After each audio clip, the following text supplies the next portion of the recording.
অসম চৰকাৰে কৰা অন্যায় অত্যাচাৰ বিৰুদ্ধে এই আন্দোলন, এই প্ৰতিবাদ সংবিধান ৰক্ষাৰ নামত, এই প্ৰতিবাদ মৌলিক অধিকাৰ ৰক্ষাৰ নামত প্ৰতিবাদ। আপোনালোকে আটাই জানে ৰাজ্য চৰকাৰখনে বৰ্তমান সংবিধান পদে পদে উলংঘা কৰা আমাৰ অনুমান হৈছে। সংবিধানৰ মৌলিক অধিকাৰ বৰ্তমান চৰকাৰখনে উলংঘা কৰিছে। আমি আটাই জানো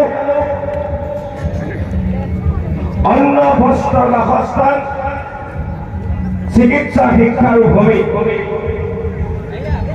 মৌলিক অধিকাৰ, এই অধিকাৰ বৰ্তমান চৰকাৰে খৰ্বৰ কৰিছে।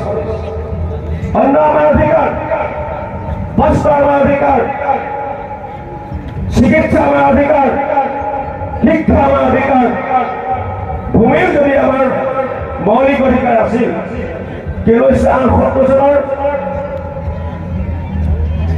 301 সংশোধনী 44 সংশোধনী স্পষ্ট হৈছে ভূমি যি মৌলিক অধিকাৰ আছিলে, মৌলিক অধিকাৰৰ পৰা এক সাংবিধানিক অধিকাৰ হৈছে। তথাপিও আমাৰ অধিকাৰ বৰ্তমান চৰকাৰখনে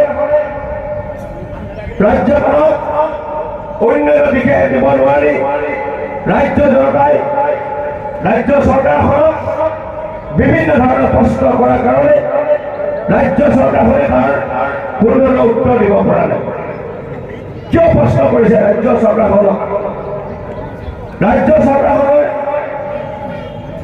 নিৰ্বাচনৰ পাঁচ মুহূৰ্তত নিৰ্বাচনী সভাত ৰাজ্যৰ মাননীয় মুখ্যমন্ত্ৰী ডক্টৰ হিমন্ত বিশ্ব শৰ্মা ডাঙৰীয়াই জনতাক বহুখিনি প্ৰতিশ্ৰুতি দিছে।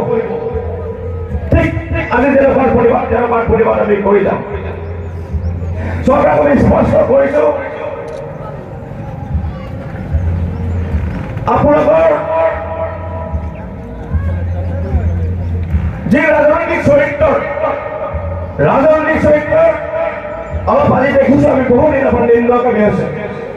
ৰাজনৈতিক চৰিত্ৰ ৰাজনৈতিকভাৱে হয়, ৰাজনৈতিক চৰিত্ৰ যথেষ্ট কলুষিত হৈছে আৰু এখন চৰকাৰত বহু কলুষিত শিক্ষাৰে শিক্ষিত হৈ বহু ৰাজনৈতিক